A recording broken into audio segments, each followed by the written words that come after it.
جنگ بدر کا بیان ہے. پچھلے ہفتے ہوا تھا, کچھ باتیں اور سنیے. پچھلے بیان میں آپ نے سنا کہ ابو جہل قتل ہوا, بڑی ذلت کے ساتھ مارا گیا. تو جب حضور صلی اللہ تعالی علیہ وسلم اپنے صحابی حضرت عبداللہ بن مسعود رضی اللہ تعالیٰ عنہ کے ساتھ اس کافر بڑے ظلم و ستم جس نے اسلام اور مسلمانوں پر اور اللہ کے رسول پر کیے, اس کی لاش کے پاس سے گزرے تو اس کی لاش کی طرف اشارہ کر کے پیارے آقا صلی اللہ تعالیٰ علیہ وسلم نے فرمایا کہ ابو جہل اس زمانے کا فرعون ہے. اور پھر حضرت عبداللہ بن مسعود رضی اللہ تعالیٰ عنہ نے ابو جہل کا سر کاٹ کر تاجدار رسالت صلی اللہ تعالیٰ علیہ وسلم کے قدموں پر ڈال دیا. جنگ بدر کے بیان میں ہے کہ اللہ تعالیٰ نے مسلمانوں کی مدد کے لیے آسمان سے فرشتوں کا لشکر اتارا. جنگ بدر میں مسلمانوں کی مدد کے لیے آسمان سے فرشتے نازل ہوئے. اللہ اکبر. پہلے 1000 فرشتے آئے, پھر 3000 ہو گئے, اس کے بعد 5000 ہو گئے. سبحان اللہ. اللہ پاک نے جنگ بدر میں مسلمانوں کی مدد فرشتوں سے فرمائی ہے. کیا شان ہے ہمارے دین کی. اللہ اکبر. جب خوب گھمسان کا رن پڑا تو فرشتے کسی کو نظر نہیں آتے تھے, مگر ان کی حرب و ضرب کے اثرات صاف نظر آتے تھے. فرشتوں کی مار کاٹ کے اثرات صاف نظر آتے تھے. بعض کافروں کی ناک اور منہ پر کوڑوں کی ضرب کے نشان پائے جاتے تھے. کہیں بغیر تلوار مارے لوگ دیکھنے والے دیکھ رہے تھے, کسی نے تلوار نہیں ماری, مگر بغیر تلوار مارے کافروں کا سر کٹ کر الگ گرتا نظر آتا تھا. یہ آسمان سے آئے ہوئے فرشتوں کے کارنامے تھے. تو ہمارا اللہ وہ ہے کہ وہ چاہے تو آسمانی مدد اتار کر مسلمانوں کی مدد فرماتا ہے. اپنے حبیب صلی اللہ تعالیٰ علیہ وسلم کے صدقے شرط یہ ہے کہ مسلمان اللہ پر سچا بھروسہ رکھیں اور اس کے نبی صلی اللہ تعالیٰ علیہ وسلم کی اطاعت کریں. قرآن کریم فرماتا ہے سست مت بنو, کاہل مت ہو, تم ہی غالب رہو گے اگر تم ایمان والے ہو. اللہ تعالیٰ فرمائے ایسا نہیں کہ یہ آسمانی مدد صرف اس دور کے مسلمانوں کے لیے تھی, بلکہ اللہ پاک قرآن کریم میں فرماتا ہے کہ اے مسلمانوں سست مت بنو, کاہلی اختیار مت کرو, اللہ تعالیٰ تم کو بھی غلبہ عطا فرمائے گا اگر تم کامل ایمان والے بن جاؤ, سچے دیندار بن جاؤ.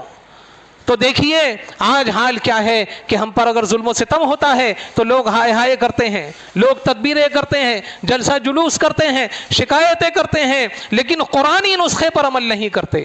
قرآنی نسخہ ان تمام ظلموں سے نجات پانے کا اور سکون و اطمینان کے ساتھ زندگی گزارنے کا یہ ہے کہ تم سست مت بنو, کاہل مت ہو, تم ہی غالب رہو گے اگر تم ایمان والے ہو.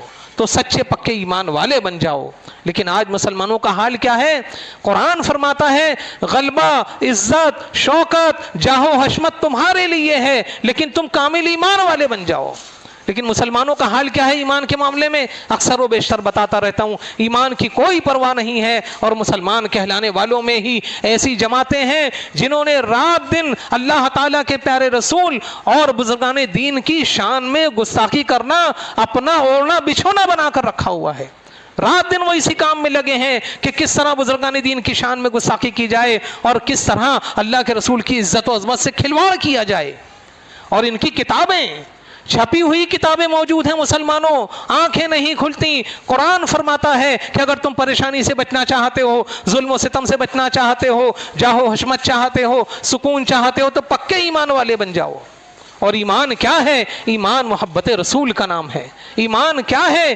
ایمان کی جڑ اللہ کے رسول صلی اللہ تعالیٰ علیہ وسلم کی تعظیم ہے. اور ان کی کتابوں میں کیسی کیسی گندی باتیں اللہ کے رسول کے بارے میں لکھی ہوئی ہیں. لہٰذا اگر تم چاہتے ہو سکون اطمینان چاہتے ہو, اپنی جان مال عزت و آبرو اور مساجد اور مدرسوں اور خانقاہوں اور قبرستانوں کی اگر حفاظت چاہتے ہو تو تم کو اس طرف آنا پڑے گا. تم کو سچا پکا مسلمان بن کر دین پر عمل کرنا پڑے گا. کیونکہ کام تدبیروں سے نہیں بنتے جب تک کہ آسمانی مدد شامل حال نہ ہو. جب آسمانی مدد شامل حال ہوگی تو تمہارے بگڑے کام بن جائیں گے. اللہ پاک مسلمانوں کو سمجھ عطا فرمائے ان کی سمت کون سی ہے اور وہ کدھر جا رہے ہیں، اللہ پاک توفیق عطا فرمائے۔ بہرحال آسمانوں سے فرشتے اترے جنگ بدر میں، عتبہ، شیبہ، ابو جہل وغیرہ کفار قریش کے سرداروں کی ہلاکت کے بعد، ان بڑے بڑے سرداروں کے قتل ہونے کے بعد کفار مکہ کی کمر ہمت ٹوٹ گئی اور ان کے پاؤں اکھڑ گئے اور وہ ہتھیار ڈال کر بھاگ کھڑے ہوئے اور مسلمانوں نے ان کو گرفتار کرنا شروع کر دیا۔ اس جنگ میں کافروں کے 70 آدمی قتل ہوئے اور 70 آدمی گرفتار ہوئے، باقی اپنا سامان چھوڑ کر فرار ہو گئے۔ اس جنگ میں کفار مکہ کو ایسی زبردست شکست ہوئی، اتنی زبردست ہار ہوئی کہ ان کی فوجی طاقت بالکل فنا ہو گئی۔ کفار قریش کے بڑے بڑے نامور سردار جو بہادری اور فن سپاہگری میں یکتائے روزگار تھے، ایک ایک کر کے سب موت کے گھاٹ اتار دیے گئے۔ اللہ اکبر۔ جنگ بدر میں کل 14 مسلمانوں کی شہادت ہوئی، جن میں سے 6 مہاجر اور 8 انصار تھے۔ کفار کی تمام لاشوں کو اللہ کے رسول نے وہی میدان بدر کے گڑھے میں ڈال دینے کا حکم فرمایا۔ جب کافروں کی لاشیں بدر کے گڑھے میں ڈال دی گئیں تو حضور سرور عالم صلی اللہ تعالی علیہ وسلم اس گڑھے کے کنارے کھڑے ہو گئے اور کھڑے ہو کر جو کفار قتل ہوئے تھے ان میں کے ایک ایک کا نام لے کر اس طرح پکارا سرکار نے کہ اے فلاں کیا تم لوگوں نے اپنے رب کے وعدے کو سچا پایا؟ ہم نے تو اپنے رب کے وعدے کو بالکل ٹھیک ٹھیک سچا پایا۔ حضرت سرکار عمر فاروق اعظم رضی اللہ تعالی عنہ اس وقت بارگاہ رسالت میں حاضر تھے۔ جب انہوں نے دیکھا کہ آپ کافروں کی لاشوں سے بات کر رہے ہیں، خطاب کر رہے ہیں، ان کو بڑا تعجب ہوا۔ حضرت عمر فاروق اعظم کو بڑا تعجب ہوا اور انہوں نے عرض کیا، یا رسول اللہ علیہ الصلوۃ والسلام، کیا آپ بے روح کے جسموں سے کلام فرماتے ہیں؟ جن کی جانیں نکل گئیں، جو مر گئے، وہ بے روح کے جسم، آپ ان سے کلام فرماتے ہیں؟ پیارے آقا صلی اللہ تعالی علیہ وسلم نے یہ سن کر ارشاد فرمایا، فرماتے ہیں سرکار کہ اے عمر، قسم خدا کی جس کے قبضہ قدرت میں میری جان ہے، تم زندہ لوگ میری بات کو ان سے زیادہ نہیں سن سکتے، لیکن اتنی بات ہے کہ مردے جواب نہیں دے سکتے۔ کیا فرماتے ہیں حضور؟ ذرا غور کیجئے، بخاری وغیرہ کی یہ حدیث پاک ہے، بخاری شریف میں یہ حدیث ہے۔ یہ حدیث کیا بتاتی ہے؟ لوگوں کا حال یہ ہے کہ بس لوگ ہانک رہے ہیں اور وہ چل رہے ہیں، دنیا میں اپنے دماغ کو استعمال کرتے ہیں، سوچتے ہیں، غور کرتے ہیں، لیکن دین میں غور نہیں کرتے، بلکہ جو اچھا لگا اس کے پیچھے چل دیے، جس کا انداز اچھا لگا اس کے پیچھے چل دیے۔ غور کرنے کی جہاں تک تمہاری استطاعت ہے اتنا غور کرنے کی عادت ڈالو اور اس کے آگے پھر علماء سے رابطہ قائم کرو۔ بھیڑ بکری کی طرح مت بنو کہ بس چل دیے، کسی نے کچھ بولا، قرآن میں ایسا ہے تو مان لیا، حدیث میں ایسا ہے تو مان لیا۔ وہ جھوٹ بولتے ہیں، وہ مکاری کرتے ہیں، وہ غلط ترجمہ بتاتے ہیں، وہ غلط تفسیر بتاتے ہیں۔ صحیح بات یہ ہے، دیکھو بخاری شریف کی حدیث کہ اللہ کے رسول فرماتے ہیں کہ عمر، تم ان کافروں، ان کفار کے مردوں سے زیادہ تم نہیں سنتے ہو، وہ بھی میری بات سن رہے ہیں۔ تو مسلمانوں غور کرو کہ یہ بخاری شریف کی حدیث ہے۔ اس حدیث سے یہ مسئلہ ثابت ہوتا ہے کہ جب کافروں کے مردے زندوں کی بات سنتے ہیں تو پھر مومنین، خاص طور سے اولیاء، شہداء اور انبیاء بھی بعد وفات یقیناً ہم زندوں کا سلام اور ہمارا کلام سنتے ہیں اور ہماری فریاد کو سنتے ہیں۔ جب وہ کافر سن رہے ہیں مرنے کے بعد تو کیا یہ اللہ کے رسول نہیں سنیں گے؟ اولیاء اکرام نہیں سنیں گے؟ بزرگان دین نہیں سنیں گے؟ یہ بخاری شریف کی حدیث ہے۔ سوال کیا انہوں نے، حضور نے بات صاف کر دی کہ ہاں وہ سنتے ہیں اور تم کچھ اس سے زیادہ نہیں سنتے۔ فرق یہ ہے کہ تم جواب دیتے ہو لیکن وہ جواب دینے پر قادر نہیں ہے۔ تو کیا پتا چلا؟ جب کفار و مشرکین کو اللہ تعالیٰ نے یہ طاقت دی ہے کہ مرنے کے بعد وہ زندوں کا کلام سنتے ہیں، تو کیا اللہ کے محبوب بندے، اللہ کے نیک بندے، اولیاء اور انبیاء نہیں سنیں گے؟ تو بے شک بخاری شریف کی حدیث پاک سے یہ بات صاف ہو جاتی ہے کہ ہم اگر اولیاء اکرام کو پکاریں گے، انبیاء کو پکاریں گے تو ہماری آواز کو سنیں گے، ہماری فریاد کو سنیں گے۔ اور دیکھیے حضور صلی اللہ تعالی علیہ وسلم جب مدینہ شریف کے قبرستان میں تشریف لے جاتے تو فرماتے السلام علیکہ یا اہل القبور. وہ جو قبر والوں کو سلام پیش کرنے کا جو طریقہ حضور نے بتایا تو اس کا ترجمہ سنیے. اس کا ترجمہ یہ ہے، جب قبرستان حضور تشریف لے جاتے تو اس طرح سلام کرتے، اے قبر والوں تم پر سلام ہو، خدا ہماری اور تمہاری مغفرت فرمائے، تم لوگ ہم سے پہلے چلے گئے اور ہم تمہارے بعد آنے والے ہیں. تو کیا فرماتے حضور؟ السلام علیکہ یا، یہ کہتے ہیں یا نہیں کہنا چاہیے، یا صرف اللہ کو کہنا چاہیے. کسی اور کو اگر تم نے یا کہہ دیا انتقال کیے ہوئے کو تو یہ شرک ہو جائے گا. لیکن دیکھیے حضور خود جب قبرستان تشریف لے جاتے تو کہتے السلام علیکہ یا اہل القبور. اور حضور صلی اللہ تعالیٰ علیہ وسلم نے صحابہ اکرام رضی اللہ تعالیٰ عنہم کو بھی، اپنی امت کو بھی اس کا حکم دیا. تو ان حدیثوں سے ظاہر ہوتا ہے کہ مردے زندوں کا سلام اور کلام سنتے ہیں، ورنہ ظاہر ہے کہ جو لوگ سنتے ہی نہیں ان کو سلام کرنے سے کیا حاصل. اگر انتقال کیے ہوئے لوگ مردے اگر زندوں کا سلام نہیں سن سکتے ہوتے تو اللہ کے رسول حکم کیوں دیتے؟ تو یہاں پر یا بھی ہے، خطاب بھی ہے، ان کو سنایا گیا، ان سے سلام عرض کیا گیا. اس سے بھی پتہ چلتا ہے، بخاری شریف کی جو آپ نے حدیث پاک سنی جنگ بدر کے واقعے میں، اس سے بھی پتہ چلا، اس سے بھی پتہ چلا کہ مردے زندوں کی بات سنتے ہیں. جب جنگ بدر ختم ہو گئی، مسلمانوں کو اللہ پاک نے فتح عطا فرمائی. 3 دن تک وہاں پر پیارے آقا صلی اللہ تعالیٰ علیہ وسلم نے قیام فرمایا. پھر تمام اموال غنیمت اور کافروں کے قیدیوں کو ساتھ لے کر سرکار روانہ ہوئے. جب وادی صفرا میں پہنچے تو سرکار نے اموال غنیمت کو مجاہدین کے درمیان تقسیم فرما دیا.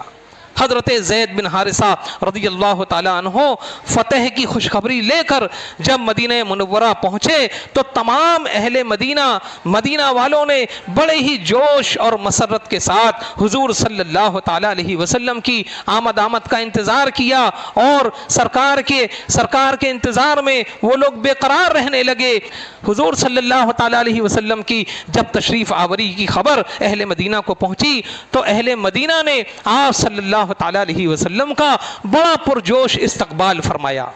ڈاکٹر اقبال کہتے ہیں، جنگ بدر ہی کے تناظر میں ڈاکٹر اقبال کا شعر ہے، فضائے بدر پیدا کر فرشتے تیری نصرت کو.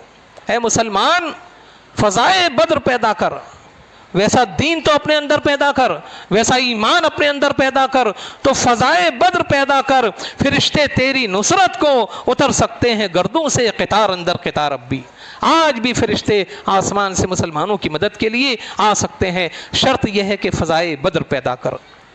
آپ حضرات نے اسلامی جنگوں اور ان جنگوں میں مسلمانوں کی سرفروشی، جانثاری اور فتح و نصرت کے واقعات سماعت فرمائے ہوں گے. یہ جنگ بدر کا واقعہ ہے، اور بھی اسلامی جنگوں کے واقعات آپ لوگوں نے سنے ہوں گے. جہاد کے حکم سے قبل مسلمانوں کی مکی زندگی اور ان سالوں میں مسلمانوں پر کافروں کے ظلم و ستم اور مسلمانوں کا صبر و ضبط اور اسلام پر ہر حال میں پہاڑ کی طرح جمے رہنا بھی یاد رکھو. جنگوں کے واقعات آپ سنتے ہیں، لیکن جب جنگ کا حکم نہیں آیا تھا، جہاد کا حکم نہیں آیا تھا، اس دور میں مسلمان کیسے رہتے تھے اس کو بھی یاد رکھو.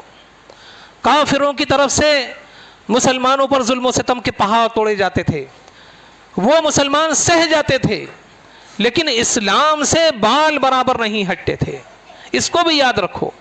جنگ کی لوگ جوش میں آ جاتے ہیں ذرا بات پر، لیکن جوش کو یاد رکھتے ہو، فتح کو یاد رکھتے ہو تو صبر کو بھی یاد رکھو. آج خاص طور سے یہ پیغام دینا چاہتا ہوں میں کہ مسلمانوں کے ان سالوں میں، اس مکی زندگی میں مسلمانوں کے صبر کو بھی یاد رکھو. حضور صلی اللہ تعالیٰ علیہ وسلم اور صحابہ کی مبارک زندگی میں دونوں طرح کا درس موجود ہے. جنگ بھی ہے اور صبر بھی ہے، اور صبر پہلے ہے، جنگ بعد میں ہے. اس کو بھی یاد رکھیے. بہت اہم بات عرض کر رہا ہوں کہ تم بادشاہ بن جاؤ تو کیا کرو. اگر اللہ تعالیٰ تم کو بادشاہت عطا فرما دے تو تم کیسے رہو، یہ بھی اسلام سے سیکھو. اور اگر تم رعایا ہو تو کیسے رہو، اس کا درس بھی اسلام میں موجود ہے. اور اگر تم تعداد میں زیادہ ہو اور کفار و مشرکین کم ہو تو کیسے زندگی گزارو یہ بھی اسلام سے سیکھو. اور اگر تم تعداد میں کم ہو, کمزور ہو, جیسے آج کے حالات ہیں ہمارے ہندوستان کے, تو تم کیسے زندگی گزارو یہ بھی اسلام سے سیکھو. آپ کو علماء سے پوچھنا پڑے گا. لوگ جوش میں آ جاتے ہیں اور جوش کا کیا نتیجہ ہوتا ہے یہ ہماری آنکھوں کے سامنے ہے. کس قدر بعد میں کچھ ہو جاتا ہے معاملہ تو حاصل تو کچھ نہیں ہوتا, لیکن پھر ظلم و ستم کی چکی میں برسہ برس مسلمان اور مسلمانوں کے خاندان پستے رہتے ہیں. اور ہوتا کیا ہے, کر کیا سکتے ہیں؟ اس لیے تم کو چاہیے کہ کوئی بھی قدم اٹھانے سے پہلے خوب سوچو سمجھو اور اپنے علماء کو رہنما بناؤ. بڑے علماء کے دامن سے لپٹو. بڑے علماء کے تعلق سے حدیث پاک میں اللہ کے رسول صلی اللہ تعالیٰ علیہ وسلم فرماتے ہیں کہ تمہاری دین و دنیا کی خیر, تمہارے لیے دین و دنیا کی بھلائی بڑے علماء کے دامن سے ہے. لہٰذا آپ لوگ علماء سے پوچھ کر کام کرنے کی عادت ڈالیں.